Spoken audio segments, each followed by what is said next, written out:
Bem-vindos ao site PsiBR. Estamos aqui na nossa quinta entrevista da nossa série Psicanálise Política com a psicanalista Renata Kronberg.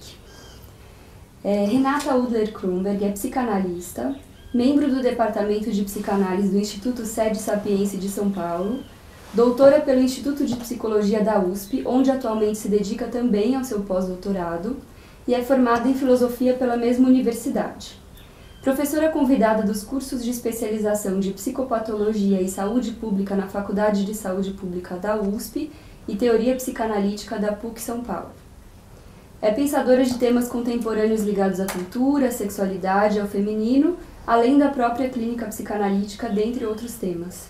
Atua em consultório e como supervisora em instituições, produzindo a partir disso pesquisas que já resultaram em diversos artigos em periódicos e nos livros Paranoia, de 2000, Cena Incestuosa, de 2001, os dois da editora Casa do Psicólogo, e do volume 1 da Sabine Spielhain, uma pioneira da psicanálise, das obras completas que estão sendo publicadas pela editora Livros da Matriz. Bem-vinda! Obrigada por essa oportunidade de estar conversando com você. Hoje você é uma psicanalista super reconhecida, tanto pela sua prática clínica quanto pelas suas produções teóricas, mas queria que você falasse um pouco o seu percurso até a psicanálise. Talvez eu date dos 11 anos de idade. Acho que os 11 anos foi para mim como no filme Divertidamente, né? E como é na vida de todas as pessoas, um momento muito importante, porque eu entrei num ginásio na época estadual de vanguarda, que era o ginásio vocacional Oswaldo Aranha, que foi realmente uma experiência de período integral, que foi uma segunda família e que tinha uma formação muito forte na construção do conhecimento e de maneira a valorizar a pesquisa, as questões, e de forma política. Então, desde os 11 anos, eu sinto que eu fui formada num lugar onde eu aprendi que a gente não é sozinho no mundo, num momento de passagem mesmo, para a adolescência, para a puberdade, para a adolescência, E também aos 11 anos eu tomei conhecimento nesse momento, então, de abolição, que é na vida de qualquer um, eu tomei conhecimento da minha condição de judia, e que tinha acontecido o Holocausto nazista, E de maneira ainda mais obscura, de que minha família vinha da Rússia, fugida tanto dos pogroms, como os pogroms, que eram massacres de judeus pelos cossacos, principalmente, na Ucrânia, minha família era da Ucrânia, bem como do stalinismo, Mas isso ainda ficou num segundo plano para mim, A questão de saber que tinha acontecido o Holocausto foi para mim algo muito forte, de um efeito traumático. E, ao mesmo tempo, a gente viveu o golpe militar de 1964, tinha 10 anos. Para mim foi muito forte, acho que muito determinante. E, bom, de alguma maneira, então, eu sinto que tentar entender o que era esse horror da violência nessa escala sempre pautou a minha existência. Então, acho que muito do caminho que eu fiz foi pautado por entender que a gente é constituído pelo que acontece na nossa vida pessoal, mas também pelo entorno o tempo inteiro, isso se entrelaçando, E fui fazer psicologia um pouco assim de paraquedas, vamos ver o que dá, Era uma época da psicologia da USP completamente baseada na comportamental, no behaviorismo, né? Mas, enfim, eu senti que meu coração, minha mente, lá pelo quinto ano, não, quarto ano, né, se apaixonou pela psicanálise, né? Foi o que mais falou comigo, né? Aí eu fui para a filosofia, então eu cursei a filosofia no último ano, né? E me deu muitos instrumentais, né? E eu sinto realmente que foi alguma coisa importante para minha formação, né? E na filosofia eu encontrei Spinoza, né? Acho que duas coisas foram muito marcantes para mim na filosofia. Spinoza, eu fiz uns 5 cursos que eram dados pela professora Marilena Chauí, que na época já era uma grande autoridade em Spinoza, né? O professor Gérard Lebrun, que dava a filosofia antiga, que o Bedel tinha que dizer para ele que já eram 11 horas da noite, ele dava uma aula sem intervalo, e para mim é como se eu estivesse no teatro grego, porque ele tinha uma capacidade comunicativa formidável. Então, eu me lembro, lógico que devem ter havido outros momentos, né? O Gária Matos, uma pessoa que me ensinou a escola de Frankfurt, que também foi alguma coisa. Então, a psicanálise aí também já aparecia, mas eu diria assim, eu fui fazer a minha formação de psicanalista, porque eu não sabia o que eu ia fazer com o meu diploma de psicologia, né? Eu tinha já cursado 3 anos, né, de filosofia, e eu fui fazer via Spinoza, quando eu fiz o primeiro trabalho sobre Spinoza, e eu tinha que decidir o que eu ia fazer com o diploma. Eu resolvi fazer a psicanálise. Aí tem uma outra vertente. Por que Spinoza? Porque Spinoza fala do paralelismo entre o corpo e a alma. Eu era bailarina. Eu dava aula de balé clássico, né? Então, o paralelismo corpo e alma, para mim, do Spinoza, fez um sentido imenso, porque foi o que foi começando a me permitir pensar esse paralelismo corpo-alma, né? E como eu senti isso na minha vida, ainda mais que eu estava sendo mãe, e estava muito... Nessa época também. Na mesma época. Gente. Tudo na minha vida aconteceu, na vida pessoal e profissional, são momentos sempre juntos, né? E realmente a maternidade, a descoberta da potência, das potências da feminilidade também foi um mistério que veio na vida, e nessa passagem toda, esse paralelismo corpo-alma teve sempre muito presente para mim, né? Eu falei, bom, vou dar uma chance para a psicologia, indo fazer uma formação de psicanalista, né? Mas eu sinto que aí, quando eu caí na psicanálise, né? Nesse sentido de cair, assim, de entrar num mar, numa lagoa, né? Que você sente, é aqui que eu vou ficar. Aí teve outra coisa. Quando eu terminei a formação em psicanálise, eu fiz um curso que foi também muito determinante, que é um curso de coordenação de grupo e análise institucional, que era dado no Instituto A Casa, né? Pelo Oswaldo Saidon, entre outros, né? E era um momento, né, de abertura, né, política no Brasil, e principalmente na saúde mental, de luta antimanicomial, também um momento muito instituinte, de surgimento da nova Constituição, do ECA, né? Então, um momento que estavam surgindo as delegacias de mulher, da preocupação com a violência contra a mulher, a violência contra a criança. Então, o que aconteceu? Também, de novo, tudo junto, né? Assim, eu tinha começado a clínica psicanalítica já desde o início da formação, né? No SEDES, lentamente, né? Comecei minha primeira análise, né? Eu fiz 2.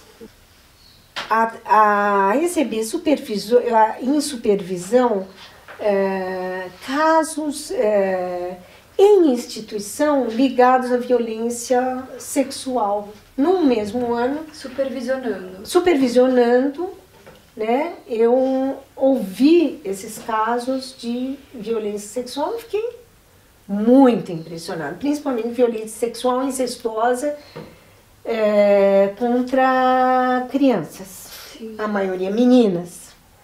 Aí eu fui convidada para trabalhar como supervisora clínica da equipe de saúde mental do CRT AIDS DST, onde eu fiquei 6 anos, então foi uma nova abertura, né, nesse campo.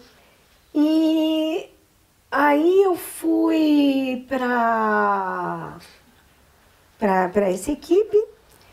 Aí o Flávio Ferraz ia começar a coleção clínica psicanalítica e me pediu para escrever o livro Paranoia. Bom, então você acaba de contar como foi sua trajetória até a psicanálise, e pensando aqui no nosso contexto de psicanálise política, o que me chama a atenção é que, né, nesse marco dos 11 anos também aparece aí, né, a importância, né, da questão política que te acompanha, parece, né, na sua trajetória. Sim, né, quer dizer, e nesse sentido para mim foi um achado a ideia da micropolítica, né, nesse sentido que eu sempre fui atravessada por esse desejo de agir conforme aquilo que eu pensava, né, no sentido talvez espinosista, né, e criando, eu até escrevi sobre isso, né, uma ética singular da vida, né, eu acho que a ética é uma invenção singular da vida, né, e a ética, enquanto busca da felicidade possível para o homem, como queria Freud, ou busca da liberdade, como queria Spinoza, eu acho que passa por essa construção no cotidiano, de uma invenção singular de um modo de viver, né? A gente pode ver aí, a pesquisa da Sabina me ajudou muito a perceber isso, e também as várias experiências ao longo desses anos todos, que existe política da teoria, existe política da clínica, né? Existe uma política institucional, né?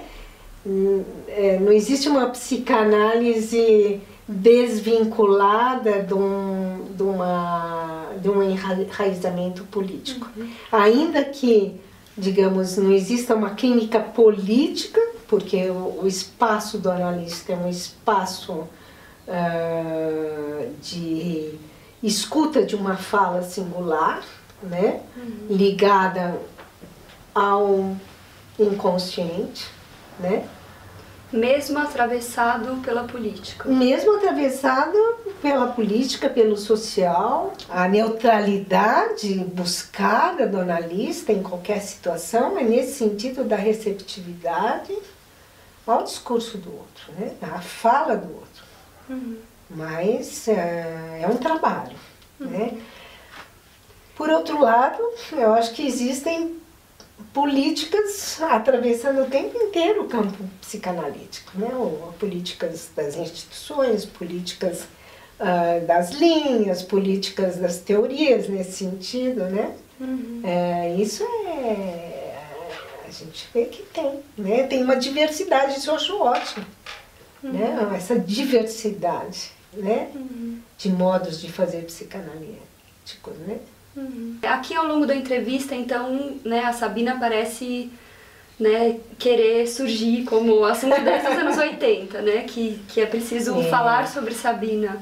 Como que foi esse contato com ela, né? Como você conheceu a obra, quem é Sabina, né? Por que essa pergunta precisa ser feita, quem é Sabina?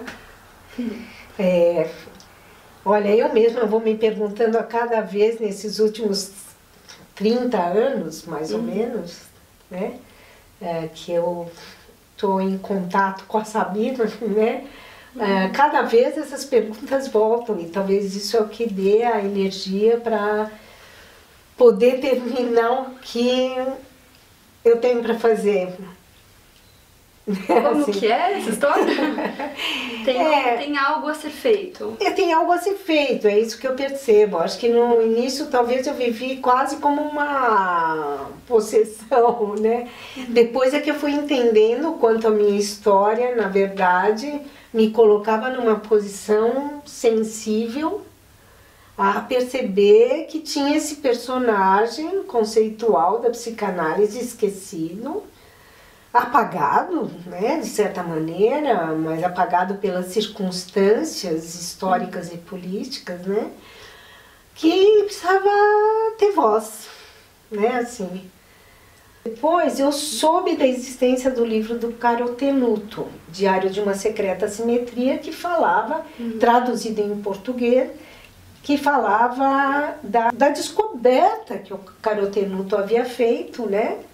Tem uma história, ele achou foi um colega dele, esse Carotenuto era junguiano, e o Trombetta tinha, fazendo uma pesquisa sobre Claparède, tinha recebido do Georges de Moustier, que na época era lá da Faculdade de Psicologia de Genebra, falou, olha, na reforma que foi feita, eles fizeram uma mudança para o Palais Wilson, que justamente é onde foi fundada a Liga das Nações, né? Foi construído esse Palais Wilson, e a Faculdade de Filosofia foi para lá e eles acharam nos porões um baúzinho que o Moussier deu para esse Trombetta, e isso deve interessar vocês. Esse baúzinho tinha as cartas que a Sabina Spielheim tinha escrito para o Freud e para o Jung. E as cartas deles para ela.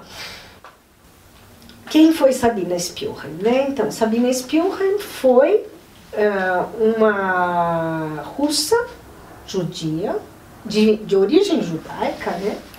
De uma família até religiosa, né? O avô era um rabino, que veio, enfim, era uma família de um rico comerciante que vivia no corredor judaico. Então, o que aconteceu? Aí, quando o Jung revela, e o Freud diz, bom, você... Primeiro, ele é compreensivo com Jung, e é a primeira vez que ele usa a palavra contra-transferência, né? Essa carta que ele escreve para o Jung. Bom, isso que você viveu, eu também vivi muitas vezes na minha clínica, só que eu sou 10 anos mais velho, e eu sempre... Aí ele fala em inglês, e isso sempre propiciou uma narrow escape, uma escapada estreita.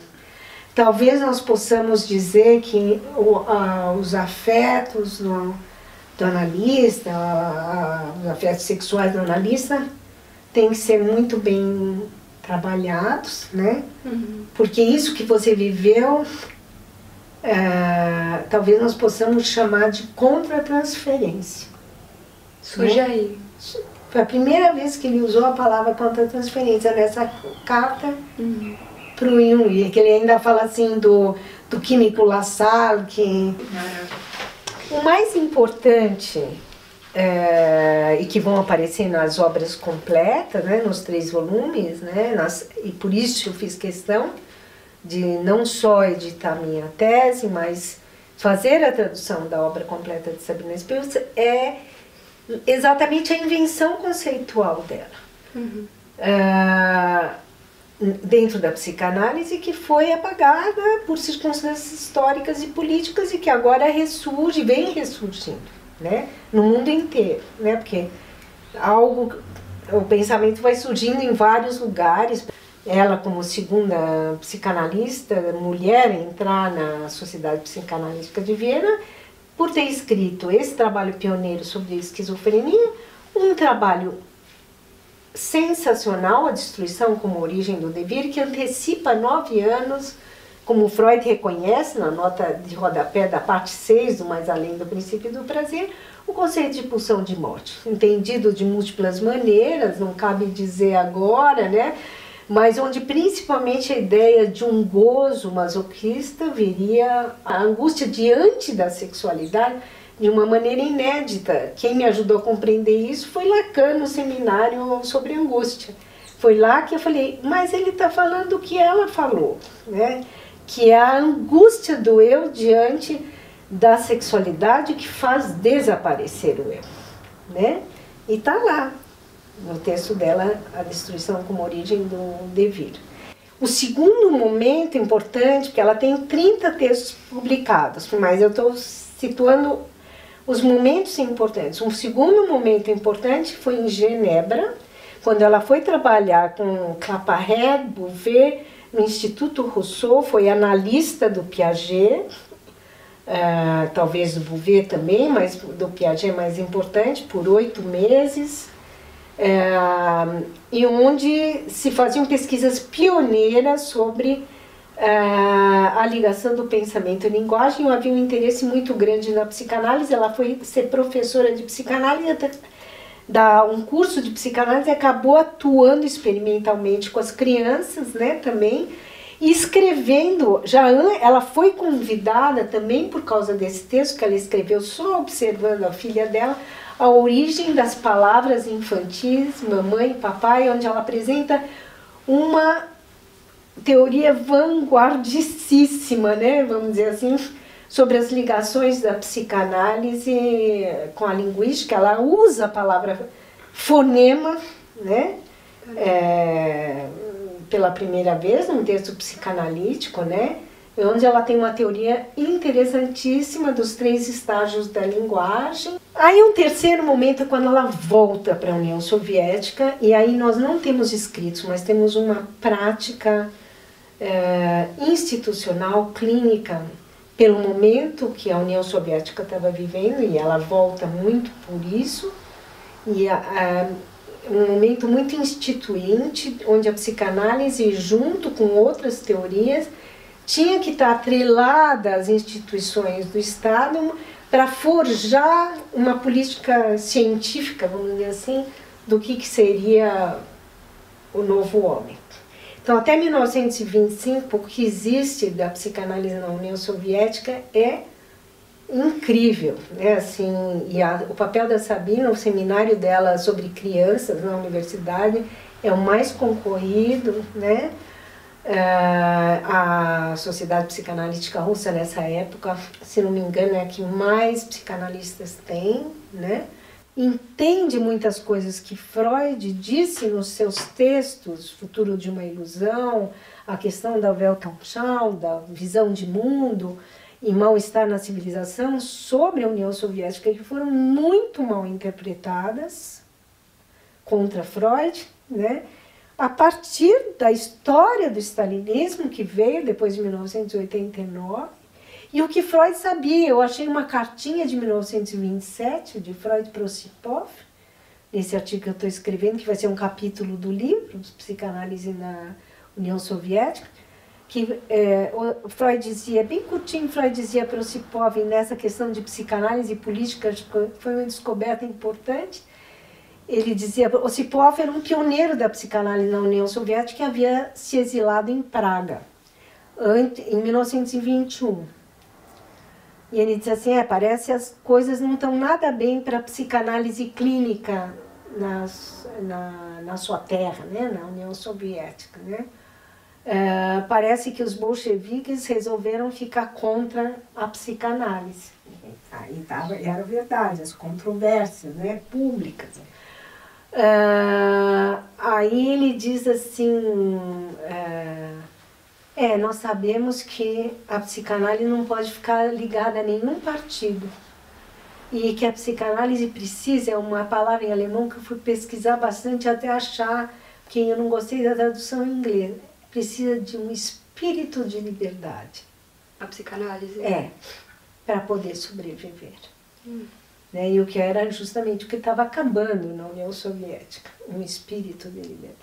Estou ansiosa para os volumes 2 e 3, né? Sim, o 2 está sendo preparado e vai trazer a tradução do resto da obra da Sabina Spielmann, que não foi... O resto não. A outra parte, né, que não foi traduzida no volume primeiro, junto com comentários sobre essa obra e a situação em Genebra e na Rússia. E o terceiro volume vai trazer toda a parte, todos os diários da Sabina Spielmann, que são 4, não existe só aquele do Aldo Carotenuto, 4 diários, mais a correspondência com Freud, com Jung, então, e toda a reflexão dessa vida pessoal dela. Eu quis inverter primeiro a obra, depois a vida, né? E a análise que eu faço sobre esse esquecimento da Sabina Spielmann na história da psicanálise. Que é muito espantoso esse esquecimento. É muito espantoso. Pioneira em várias frentes. E que teve razões políticas institucionais. Acho que sim, uma questão também de gênero, né? Assim, o fato dela ser mulher, o fato dela ser judia, estar entre Stalin e Hitler. Ela foi morta tragicamente pelo Hitler, né? Pelas forças nazistas, num fuzilamento, nos massacres que existiam na Ucrânia e no sul da Rússia, no segundo avanço das tropas nazistas. Ela e as filhas dela foram fuziladas, com mais 1.500 pessoas nas valas, né, enterradas nas valas. É uma história com um final muito trágico. Renata, na nossa última entrevista a gente recebeu o Christian Dunker, e aí lá pelas tantas ele comentou, né, sobre a situação política brasileira, petralhas e coxinhas, numa lógica fálica, né, brincando que isso seria uma política de macho e apontando um caminho mais interessante para uma invenção de uma nova forma de fazer política que se desse pelo caminho feminino ou feminino, né? Eu queria que você falasse um pouquinho disso, como seria isso, se faz sentido para você? Eu acho que a gente está avançando, né? Agora, avançando num sentido que daqui a pouco a gente vai ter que nomear as coisas diferentes, mas vai lá, eu acho que existe sim uma maneira feminina, não uma maneira feminina, uma maneira do feminino. O feminino aí, eu penso assim, na questão, até se a gente quiser usar como metáfora, o útero, as redes uterinas, né? O vazio, né? Enfim, a multiplicidade que sustenta o feminino, né? Eu acho que existe sim uma política em rede. Nós estamos vendo isso de uma maneira muito bonita acontecer, né? Assim, a política, né? Eu considero que o maior evento político dos últimos tempos no país foi junho de 2013, que de alguma forma trouxe aquilo que o psicanalista Alcimar Lima chama de sociedade dos matizes e não sociedade das massas, e trouxe a ideia de um poliálogo, né? A internet, as redes sociais estão trazendo a ideia de poliálogo que convoca, né? Múltiplas vozes, né? Que convocam. Então, nesse sentido, você tem uma nova forma de fazer política, cada um com seu cartazinho, com o seu... aonde ele toca na vida social e política, pessoalmente, onde está a sua aposta, a sua ilusão, e todos juntos, né? Estava evidente ali que alguma coisa tinha mudado. Então, você vê, não era possível fazer reforma política, agora não tem jeito, tem que fazer. Né? Reforma política, as próximas eleições, sejam elas quando forem, eu espero que sejam bem próximas, mas não pode ser nos mesmos moldes de antes, mas nós estamos vendo um novo jeito de fazer política que a juventude está trazendo, mas que não é só na juventude, isso vai se expandindo, e que a gente vê, por exemplo, uma decorrência disso nas ocupações dos secundaristas, nas ocupações, que é um jeito incrível, quer dizer, porque você tem uma horizontalidade, você tem uma multiplicidade, você tem as pessoas ligadas ou não a instituições políticas, partidos ou uniões de estudantes, isso não importa, e você tem uma consideração do Estado, do poder legislativo. Eu ocupo a Assembleia não contra isso, contra aquilo, eu quero merenda, ou seja, é uma questão do cotidiano, né? E é aquilo que se quer ver resolvido. E para isso você convoca toda uma horizontalidade, né? E depois desconvoca. A próxima vez convoca de novo. É um novo modo para mim. Como isso vai poder ter ou não representatividade, ou como isso vai poder transformar porque afinal vivemos num planeta de mais de 7 bilhões de pessoas, não vamos ser ingênuos de achar que nós vamos conseguir descentralizar tudo, né? Porque digamos, a multiplicidade é boa, uma fragmentação já não, é ameaçadora, e a partir daí pode surgir qualquer ilusão totalitária que pegue o mais primitivo do ser humano. E aí, digamos, o que é multiplicidade viram forças incoesas, uma incoesão que pode trazer qualquer aventureiro aí para ser o coalizador, unificador, totalitário e tirânico. Então, é um dos perigos. Mas eu acho que a gente está vivendo um momento rico de democracia, né? Nesse sentido das multiplicidades de formas que vão surgindo de fazer política. Que talvez a gente tenha que reinventar um vocabulário político, né? Essa história de esquerda e direita já deu o que tinha que dar, eu acho. Né? Porque nós estamos diante das... Né? Se você pensar nas 17 metas que foram anunciadas no final de 2015 para o planeta, pela ONU, né? A primeira meta é a erradicação total da pobreza até 2030. Ela é defensiva diante do horror, né, das questões que nós estamos enfrentando, né? E terrível, né? Assim, terrível. Essa nomenclatura coxinhas petralhas é de uma redução imensa, né, para alguma coisa muito mais complexa. Mas felizmente não é só isso, né? Não tem só isso, né? Eu, por exemplo, né, assim, não quero saber dessa oposição. Eu sei que ela existe, mas eu não me ligo nela. Eu estou me ligando a outras coisas mais interessantes que eu acho e criativas que estão surgindo na política. E que podem se organizar também. Que podem se organizar, que devem se organizar.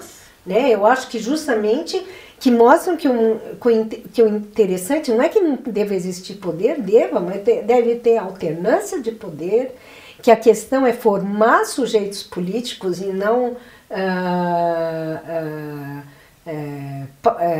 fileiras que engrossem partidos A ou B. Não é que não existem maneiras diferentes, posições diferentes de todos os espectros, existem, mas eu acho que alguma coisa deve se reorganizar agora e que sempre que o poder fica mais forte, né, o apego ao poder,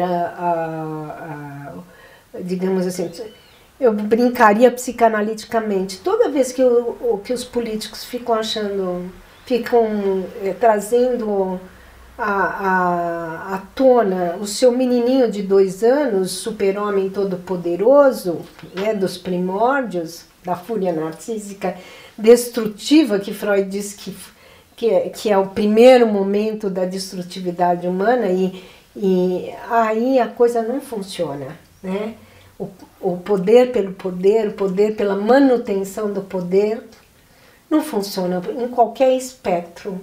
Renata, então, né, nessa resposta você citou aí a questão da internet, né, hoje como uma ferramenta, né, aí de democratização de oportunidades, informações, né, e um funcionamento de rede mesmo. Né, com isso, né, dá mais espaço aí para as mídias alternativas, para organização e principalmente visibilidade de grupos de minorias. E uma das consequências disso, por exemplo, né, são as inúmeras denúncias que a gente tem escutado de práticas machistas enraizadas na cultura brasileira e naturalizadas, e outras que causam espanto, ainda bem, né? Como, por exemplo, o estupro coletivo recente, né, que pôde ser denunciado e ganhar o espaço e, né, o debate para isso. Queria saber, né, na sua opinião, o que a psicanálise teria a dizer da cultura do estupro, né, desse assunto? Eu acho que assim, aí a gente tem... primeiro eu gostaria de falar que tem esse lado democratizante da internet maravilhoso, mas também tem um lado B, né? Corpo judeu, corpo de mulher, corpo judeu, algumas considerações sobre antissemitismo e nazismo, que eu trabalhei a questão da negação, mas que é uma diferenciação entre virilidade e masculino, né? Eu acho que isso é muito importante, né? E isso tem a ver com a questão da cultura do estupro. Virilidade, em geral, é a afirmação da masculinidade para outro homem, né? É a questão da submissão a outro homem poderoso. E aí nós estamos falando, aí sim, estamos falando em um masculino exacerbado. E veja bem, masculino e feminino é algo que existe em homens e em mulheres. Por exemplo, a foto da tortura em Guantánamo de um prisioneiro muçulmano, quem estava rindo e comandando era uma mulher, numa posição viril.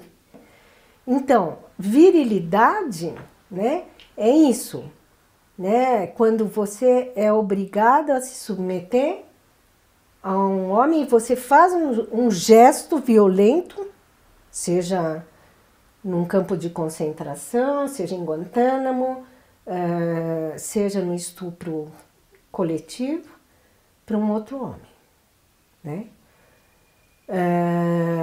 E sem levar em conta justamente a mulher. A mulher é um objeto, uma coisa, no caso do estupro, né? Maravilhoso o que as mulheres estão fazendo de se organizar em coletivo, sobretudo na periferia, né? Mulheres apoiando mulheres, porque tem uma questão básica. O homem, a não ser que a mulher faça Muay Thai, né, que chama, faça luta, boxe, não sei o que lá, o homem tem mais força física que a mulher. Uma mulher é dominada pela força masculina, né? Isso nós estamos falando especificamente no estupro. Não estou falando que a mulher não tem agressividade, que a mulher não tem o masculino nela, mas a mulher é estuprada se o homem põe a sua força física nisso, né? O masculino leva em conta o feminino, leva em conta as funções femininas, o masculino leva em conta a maternidade, leva em conta o papel inicial como mãe, ainda a tecnologia, só em raríssimos casos um homem engravidou, isso porque ele era hermafrodita, né? Ainda é a mulher que... Os grandes mistérios do feminino são do feminino na humanidade, para homens e mulheres. A gestação, a concepção, a gestação, o aleitamento e o gozo, né? E isso é algo que o pensamento humano não dá conta por inteiro, graças a Deus. A Deus, que seja lá, que força cósmica seja essa, entende? Então, nesse sentido, um masculino leva em conta esse enigma do feminino nessas atribuições do feminino, nessa abertura do feminino, né, que é uma abertura a forças que o pensamento e a razão humana nunca vão entender por completo, né? E que por isso permite toda a invenção, toda a transformação, toda a imprevisibilidade, né? Então, no caso da cultura do estupro, eu me lembro quando o estupro foi uma arma de guerra na Bósnia, onde a mulher é, enfim, um objeto penetrável, só. Que é um fantasma que assusta a nossa sexualidade, né? Que tem vigor e tem atividade, né? Que justamente fantasmaticamente são ligados à violência, mas não necessariamente. Mas em relação à cultura do estupro, eu acho que a gente tem que estar atenta. Acho que as mulheres estão se mobilizando, estão cada vez mais conscientes do feminino, isso porque a mulher vem ganhando, né, um espaço simbólico social muito importante. Só que aí são novos desafios para as mulheres. Para as mulheres. Para as mulheres. Como é que elas vão compor o masculino e o feminino dentro de si? Como é que vão compor o materno, o primordial, que é esse papel fundamental na humanização que a mãe tem, né? Nesse sentido é interessante que aí não sei se é por ser mulher ou é uma mera coincidência, né? Porque eu acho que o corpo do governante, num certo momento a gente percebe que ele se descola do corpo humano, né? Mas, enfim, as leis aprovadas recentemente, no último ano do governo da presidente Dilma, ligada à questão da licença paternidade, ligada à questão da extensão da licença maternidade, eu acho que são leis revolucionárias no Brasil, porque isso é considerar que o primeiro ano de vida também é um ano fundamental de formação do futuro cidadão, né? Quer dizer, a questão da maternidade não está parte da cidadania, né? A questão da maternidade e da paternidade, né? As funções materna e paterna são, a gente sabe que um primeiro ano bem vivido, vamos dizer assim para simplificar, é uma base tanto para a humanização, né, do ser humano, né? Então, e aí eu acho assim, o contraponto disso, eu acho que é justamente da cultura do estupro. Freud já falava, quer dizer, a nossa grande questão talvez não seja a sexualidade, é a hostilidade, né? Quer dizer, quando a gente acorda, deixa de ser criança e percebe que o mundo é hostil. Quer dizer, como viver num mundo hostil e como lidar com a agressividade. Mas também, digamos, talvez essa consciência de que nós somos um planeta no cosmos, né? E que nesse sentido, né, eu considero muito importante a descoberta científica dos 2 buracos negros que se encontram e geram ondas gravitacionais, né? Talvez seja uma bela metáfora dos encontros humanos, né? Do lado de encontro dos humanos, né? Buracos, e aí, digamos assim, seria uma outra faceta do feminino, né? 2 buracos que se encontram, gerando forças gravitacionais, ondas gravitacionais que lançam energia em torno, né? Assim, talvez nesse sentido a gente possa pensar que os encontros amorosos, eróticos, mãe e filho, amigos, sexuais, né? Possam dar um outro matiz, vamos dizer assim, para usar esse termo, para isso que é central no ser humano, que é o nosso desamparo, né? E que somente os laços sociais, os enlaces eróticos, amorosos,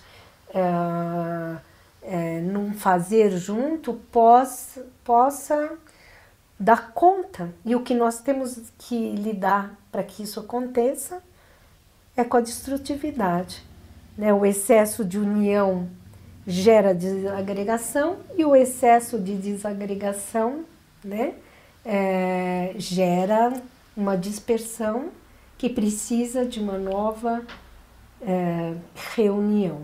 Essa semana, que foi os 10 anos da Lei Maria da Penha, e se soube, né, que a Lei Maria da Penha diminuiu 10% da violência doméstica, né? E eu gostei de vê-la falar, quer dizer, são as mulheres e os homens preocupados com o feminino, né, assim, com as mulheres, né, nesse sentido que é diferente, não é todo homem que é estuprador, né, é muito importante fazer essa diferença entre os homens que se preocupam com o feminino e com as mulheres e os homens que virilmente se preocupam com o poder fálico entre homens, né? E para esse grupo, como chamar para o masculino ao invés da virilidade? Virilidade eu retirei do Christophe Dejour, que justamente traz isso no campo. Ele é um psicanalista que pensou muito as questões do corpo, da psicossomática, pensa, né? Então, no campo da violência sexual já existe há muitos anos, há pelo menos 10 anos, o atendimento de abusadores sexuais, né? Mais até os Searas, né? Que é do começo de trabalhar trabalhar a situação de violência. Então, por isso que eu problematizei a questão da vitimização. Então, você trabalhar com os agressores no sentido deles se responsabilizarem, tomarem consciência da violência da agressão, né? E poderem até cumprir a sua pena no sentido de que eles a vivenciem de fato como tendo feito um mal, né, para a sociedade, para as pessoas, sejam elas mulheres envolvidas na violência doméstica ou na violência sexual, faz parte de todos nós, né? E que ela precisa ser continuamente trabalhada, né, em cada um de nós, para que a paz venha como uma conquista humana, apesar da guerra, né?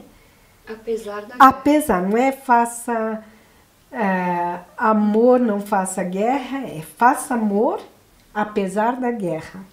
E essa é a paz que a gente pode conseguir, né? Porque a hostilidade, a agressividade, a crueldade fazem parte do ser humano, né? Então, tratar nesse sentido, não de passar a mão na cabeça, mas no sentido de que, né, a violência possa ser responsabilizada, mas que a pessoa violenta possa ser responsabilizada pela sua violência, né, para que não mais repita essa violência. Eu acho é tudo o que a gente pode esperar de melhor no sentido da pacificação que leva a um processo de simbolização, um processo de civilização que é sempre em constituição, em instituição, nunca está dado de saída. Queria agradecer você receber a gente aqui no seu consultório, participar do site PsiBR com a nossa entrevista Psicanálise Política. Foi super rico, super valioso, né? E esperamos aí, né, uma continuidade desse debate, a continuação das obras completas, esse artigo que você está escrevendo, né? Enfim, inúmeros devires. Né? Que lindo! Isso, eu que fico muito grata, gostei desse termo, inúmeros devires, porque a gente se espanta quando fala, às vezes, de olhar a própria trajetória e as próprias ideias, é sempre espantoso. Então, essa oportunidade de falar para você, para vocês do site, né, que é uma iniciativa maravilhosa. Muito obrigada pela oportunidade.